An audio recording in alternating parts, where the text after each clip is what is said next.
Welcome along everybody to the final video on part 3. We are now all completely done, thank God for that. It was a long drawn out process, but we got there in the end. We had a few issues in between. We had one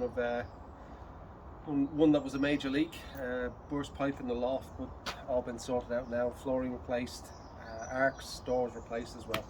So if we come around here first, we'll do the garden and I'll show you exactly what we've done.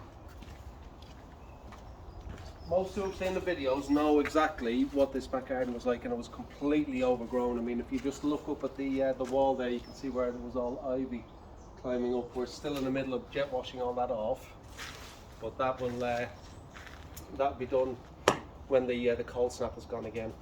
But yeah, it was all completely overgrown here. There was a pond right there where you exit the conservatory from the house.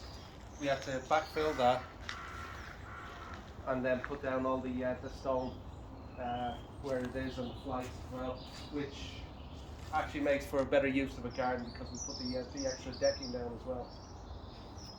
We didn't know what we were going to do because we have a 10-meter drop down here over the side, so we were kind of to and fro as to whether to level the garden out somehow, or do we drop it down and put another garden level down. Both were very, very expensive things to do. So what we decided in the end was to put a decking on stilts with glass, with most of it private, so then the sun comes up over that way and sets over that way. You've actually got the sun for near enough all the day on this decking.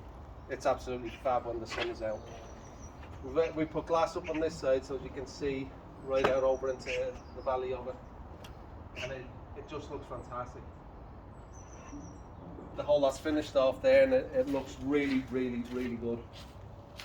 The steps going down to the side of the garden, which you still retain as an owner, where it drops straight down, so new owner can, maybe put another set of decking down there, or get planning to have an extension to this decking put over there to the side to open it up a bit more. But as it is, it's quite a large garden, and it's functional now, low maintenance as well.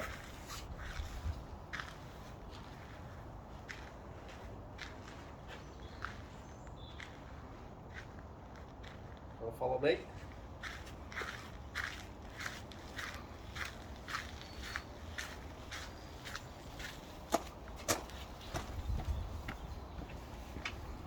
Here we go.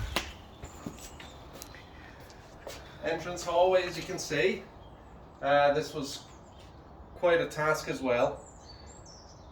Well, the whole house was, because it was so cluttered with stuff as well from the previous owner, who unfortunately passed away, and all the stuff got left. So we went through everything and we sent what we could to charity and we skipped the rest. But it all needed reboarding, rewiring, all new pipework, everything throughout. If you'd like to come in this way, this is the hallway. It's had new front door, composite door on the front with side windows. The hallway is quite a large hallway as you come in. We were going to put panelling on there, but we just run out of time. Panelling on there with hooks, as I've done at my own home, for as you enter into the hallway, but we've run out of time and it just became too much. If you come down this way, we wanted a downstairs toilet, as most people knew. I always like to have a toilet downstairs in every property that we do, and also one upstairs. So we put this cloakroom together, which actually turned out really well.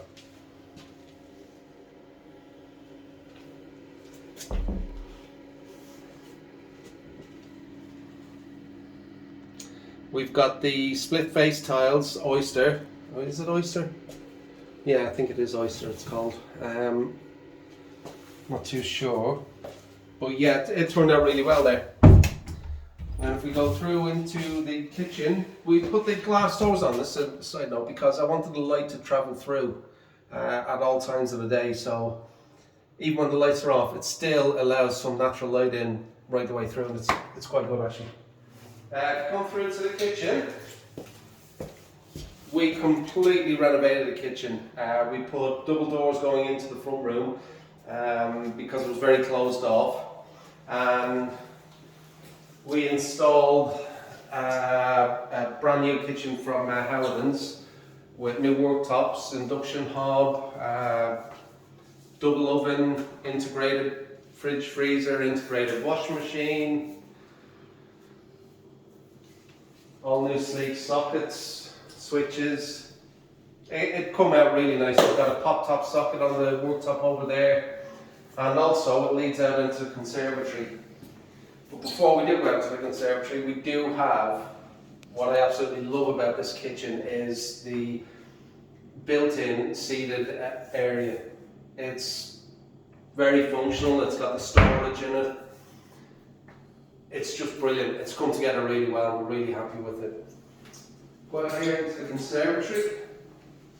We've tiled it right through, new flooring right through, new walls on here. And we've also put a radiator in because this time of the year it's very cold. So it allows you to have a functioning room even in the cold weather, as you can see. And we've also got our sliding door out into the back garden, which is fantastic. Just brings it all together. Obviously we put the decking there so that you can have furniture out on the decking for the days when it is a really nice weather out there. We will go on through into the front room, straight through the double doors that we put in. I'll just flick on the lights. We put downlighters in every single room in the house. I love downlighters, and these are the low 12-volt ones. So it's a low power consumption, and it's money friendly when it comes to your bills. Let's just say it that way. We put the LED lights into the cupboards as well. We've also run HDMI sockets from there down to there, so you can have your Skybox, Virgin Media, anything to relay up to the TV. Now, as most will point out, we've got the logs on either side with the log storage, but the log storage is there because we left the chimney in case someone wants to put a log burner in, so they can have it all fluid. We didn't know what to do to bring out the alcoves, so we did the built-ins. We came up with the idea of the built-ins, but also with the recessed lights. So if I turn off the main light, you kind of see it better, you will. We've got lights down the side, and in the evening time, it actually stands out really, really, really well. And it's been a big plus with a lot of people who've come to see it. These are actually tiles. All tiled. Candle grey on the fireplace, and then the tiles on the recess of it as well. So yeah, it turned out really well. It's a nice sized room as well. It's quite big. Do you want to follow me upstairs?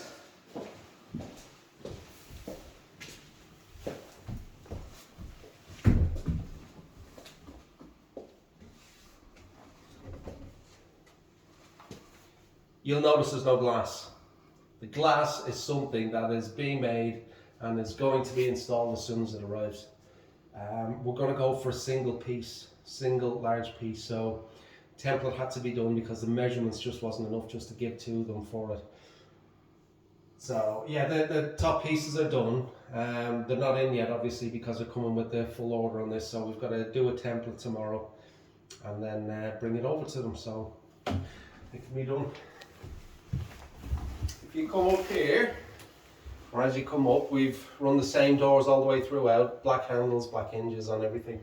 And I think it sets it off really well. I think it's something new.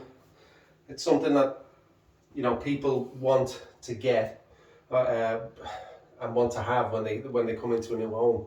So yeah, we've installed them. We got a nice little storage cupboard there.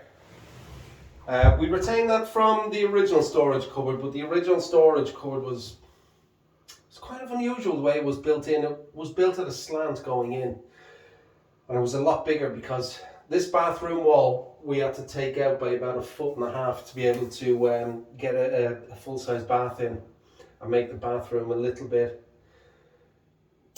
more of a family bathroom, if that makes sense. As I open the door there,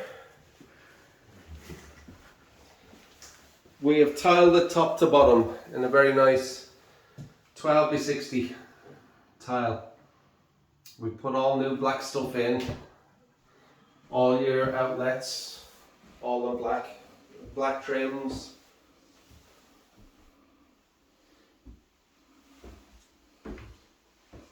It all ties in really well together, and then the large mirror over the vanity unit, so it gives it that impression that it's a larger space. I'll start off with the smaller room to the end here, which is the box room. Now we say it's a box room, but it's actually quite bigger than a box room. It's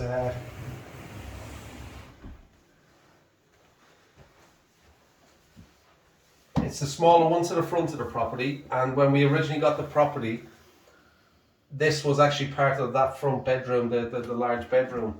So when we've put the wall up and put a new door in, it's actually given us a decent sized box room where you can have storage over the stairs. You can actually have a full bed on the width here. You could even have it here. It's just really nice the way it's all come about, and it's all come in really well together.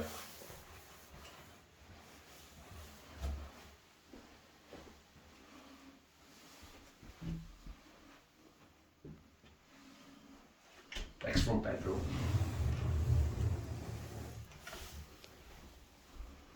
This, as you can see, it's a really large room, so it'll be the main bedroom. And what we've done is we've put in USB sockets all the way around in here, and you've got a very large opening window that looks out onto the whole street. And again, come the afternoon, you've got the sunshine that absolutely just floods light in through here in the afternoon. But yeah, this was quite a task because the ceiling, the roof joists were kind of all over, and we had to prop and move things about because the wall, they were detached from the wall, and there was a gap in the ceiling and the wall. So we fixed all of that, and I think it's come together really, really well. We continue through into the last room of the property. Again, a really nice, great big bedroom. Again, downlighters, same as everywhere else, all 12 volts, all energy efficient ones. We put them into all the properties that we do. They're not cheap, they're not expensive, and they're not even in between. They are a lower price end of the spectrum, but they're a really good one. Really, really good one. And LEDs are cheaper to run anyway. We installed a big window over the back here because you've got just everything to look out at. It's just really a nice view when you look out the back, and you can see all the way down into the valley that way. It's made a hell of a difference with the natural light as well that flows in. But yeah, that takes us to the end of it. It's now going up for sale. It's offers, I think, over 275. I think we played about 40 grand into it, or just thereabouts. I can't remember what it was. But yeah, you can see what you can achieve when you're doing renovations and stuff like that. But you're saving so much more when you're doing it yourself, because the level of skill to get it to a really good finish, good standard, it's quite difficult, and you get a lot of trades to go in to do it for you, and it's extremely costly. So you have to bear that in mind when you're doing it. But yeah, that's the end of it, folks. Thanks for coming along on this long drawn out ride with us. The next one is hopefully going to be in the bag soon, and we'll be moving on to that with the videos again and the how-tos as well. So we'll catch up then. If you've not already subscribed, please subscribe. Please share it. It's the only way to get me out there, so as other people will subscribe, like, and share as well. Thanks again. Speak soon.